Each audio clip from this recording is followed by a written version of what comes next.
What's poppin', my peeps? My name is Burke Cullinane, and today we're going to talk about the Sony a6300.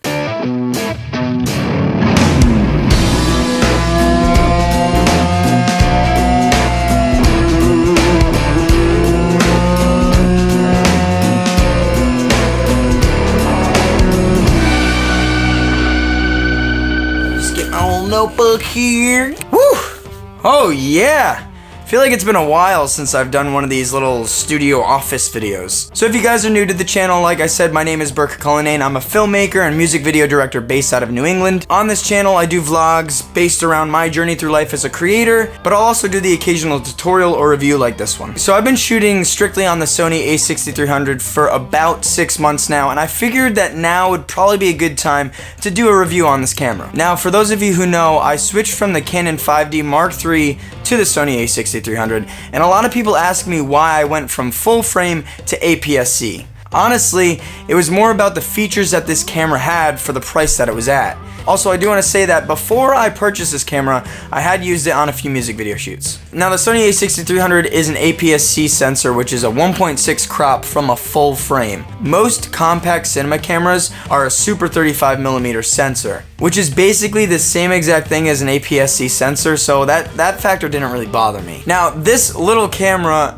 has absolutely blown me away. I'm just gonna go off a few of the features that this camera has. You can record in 4K, but it actually shoots in 6K and downscales the file into 4K. So it's actually a sharper image. You can also shoot 120 frames per second, which is super crucial if you're shooting music videos nowadays. And yes, while Sony doesn't have the best color science in their picture profiles, this camera can shoot in S-Log 2 and 3, giving you more dynamic range and more room to play with the colors in post. Another amazing feature is that this camera has zebras and focus peaking.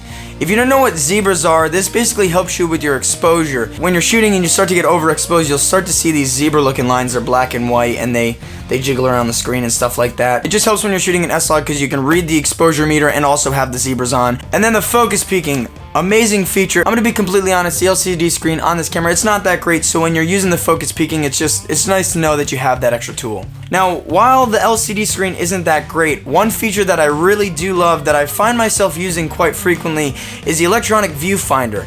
Not only can you use this with photo, but you can actually use it with video too. So if you're shooting out on a bright sunny day and you're having a hard time seeing the actual image on the LCD screen, it's nice to know you can just look through the viewfinder. And then it's just a nice little camera. It's nice and tiny, it's easy to travel with. I mean, pretty self-explanatory. So when I bought this camera, I still had my Canon 5D Mark III that I was using for photography.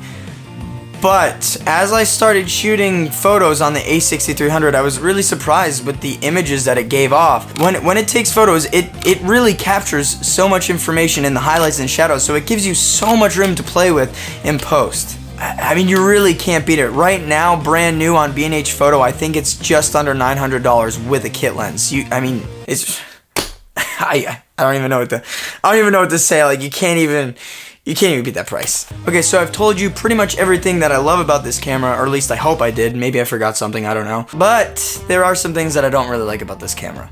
While this camera does perform fairly well in low light, especially with the fast lens, honestly, when shooting an S-Log 2, I wouldn't go over 6400 ISO. Just wouldn't do it. Starts to get too grainy. Just don't do it. Battery life on this camera, especially when you're shooting in 4K, especially when you're shooting in 120 frames per second, it's just toast. I have 3 batteries for this camera, and I also actually carry a battery pack with me because something that's kind of cool is you can charge this camera through a USB port. If by chance I do kill all 3 batteries, I will charge it with the battery pack. So I'm not too stoked on how short the battery life is. I mean, let me see if I can find a battery real quick. I mean, the batteries are tiny, and it is pretty understandable if you're gonna pack all these features in a small little camera. This camera has a serious overheating problem. Now, Sony did release a firmware update that was supposed to get rid of the issue, but honestly, I purchased a camera after that firmware update, and I still have problems with it. Now, I will say it's not terrible, but it does get in the way sometimes, especially when you're shooting in 4K outside on a hot day. If your camera does start to overheat, what you can do is turn the camera off, pop out the battery, and get a fresh battery that's not super hot, most of the time you can get back into shooting. And while I obviously don't like the fact that it overheats, I don't know if I can really complain because all the features that this camera packs in such a small camera, it really has to try and write to the cards as fast as it can, and it's trying to suck up all the juice in this battery. It's inevitable that it's gonna overheat. Now, the strap thingy-mabobs on this camera, those are so annoying. The straps aren't like built into the camera. They wiggle around a lot and they're very, very noisy. Now, what I did is I just put gaff tape over them so that, you know, they just don't wiggle around. I have seen some people cut them off, but in case I wanted to resell this camera or ever use a strap, I wanted to make sure that they were still on the camera. The last thing that I wish this camera has, that I'm not really gonna complain about it because, again, most compact cinema cameras don't even have this, is InBody Stabilization.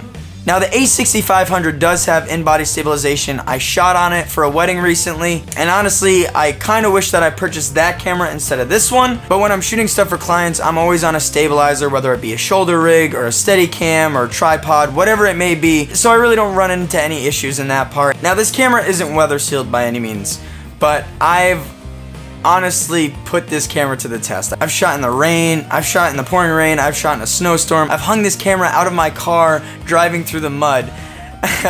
Something I will recommend, and the reason that I think that I've been able to shoot in those situations is because I do have a cage for this camera. And I don't know if you guys can see this, but this cage it's really beat up. I'm really glad that I purchased a cage. I recommend, if you are purchasing this camera, to buy the cage. You don't have to get the handle, just get the cage itself because it is kind of dainty. So sometimes holding it, I do get worried. When you do have it in a cage, it's nice knowing that there's a little guard around it. So, to answer the question, is the Sony a6300 worth buying in 2018? My answer to that question is 110% yes. I think that this camera blows a lot of cameras out of the water, especially for the price point that it's at. You really can't beat that price. For anybody who's getting started on YouTube or shooting music videos, commercials, weddings, I think that this is a great camera. I use it as my main shooter, but I know a lot of people who pick this camera up because of the price as a B cam. If somebody came to me and said, you have $1,500, build a camera, I would pick the Sony a6300 with the Sigma 30mm f1.4. That combination, which is what I'm shooting on right now,